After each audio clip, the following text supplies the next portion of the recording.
This video is going to cover section 12.1 of chapter 12, which is 3D vectors.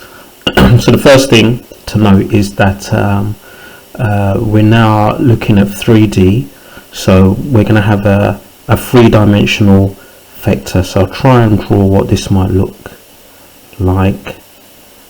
So something like this. You've got an X, Y and Z direction. So whereas in 2D we have coordinates which are just X and Y, in 3D we're going to have coordinates which have X, Y and a Z direction. So basically up, down, left, right, forward, back, and we might label them as X, Y, Z. Yeah, the order so much doesn't matter so much. So if we've got a three-dimensional coordinate, 4 minus 2, 7, that basically means 4 in the X direction, then negative 2 in the Y direction, and 7 in the Z direction. If we want to find the distance between, let's say, the origin and this point, so let's say that this was the point R, the vector R, and we want to find the length O to R. Okay, so you know those little bars that we put around it, modulus just means the length of, which basically means do Pythagoras. So I'll just do Pythagoras on these numbers, so it'll just be the square root of 4 squared plus negative 2 squared plus 7 squared, and then when we work that out, that will give us the distance between the origin and that vector. So I'll just do that quickly.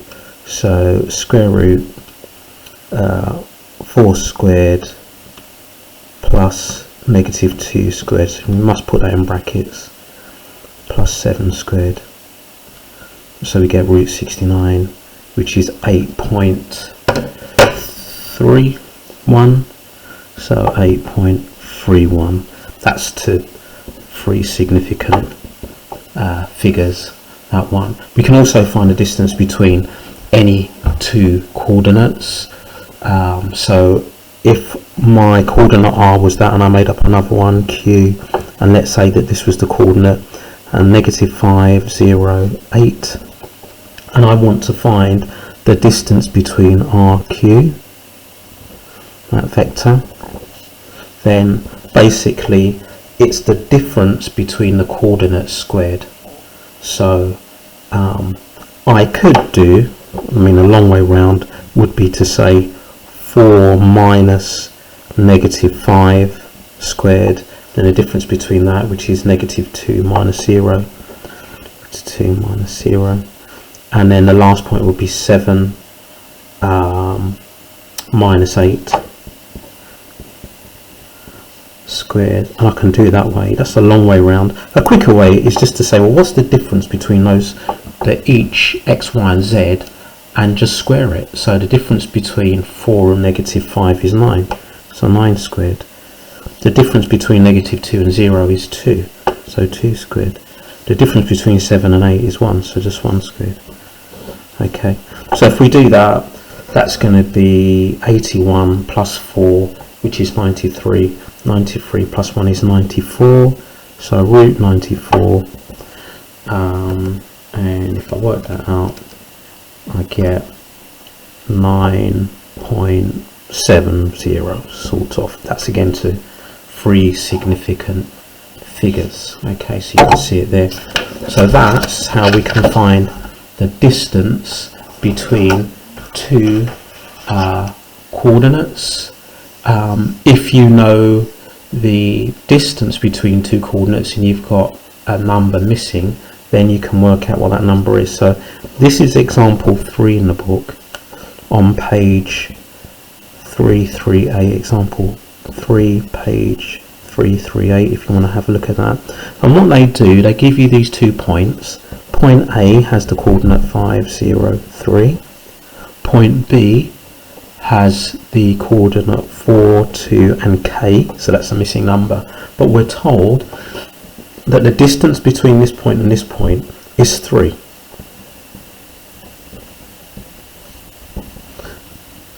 And we want to find possible values of k. That is, there are 2 possible values of k, because if this is like the origin and this is point A, and we've got a particular distance between them, yeah, it could be that the coordinate is over here, but you could have the same distance over this way, and you could also have point B over here. Yeah, it's the same distance between these 2 points here. You see that? The same distance, sorry, between those 2 points, there or there. So that's what is 2 possible values of k. So what we do, we just plug this into Pythagoras and make it equal to 3. So again, the quick way of doing it is to say, right, the length of them is 3, and that's equal to the difference between those squared, 1, the difference between those squared, 2, and the difference between these squared. Now that would be either 3 minus k or k minus 3. Let me do it as 3 minus k squared. Okay, now I know I would square root this, but the quickest way of solving this is to square both sides, and then to say 9 equals 1 plus 1 squared plus 2 squared plus, and then I'm going to have to expand this out to because it's squared, so it's going to be 9 minus 6k plus k squared, if I've done that right. So 3 minus k times 3 minus k, so 9 minus 3k plus k squared, and you can see now we've got a quadratic. So k squared, if I bring everything over to one side, minus 6k. Now here I've got 9 plus 1 is 10, plus that is 14, but then I'm going to take away 9 from both sides, so actually I'm just left with 5, I think. Plus 5 equals 0. I want to solve that to find k, and if you factorize it and solve it, you'll find that k is 1 or k is 5. So that gives you 2 possible positions for this point here, point B, where you will get a distance of 3. Okay, so that covers everything in section 12.1.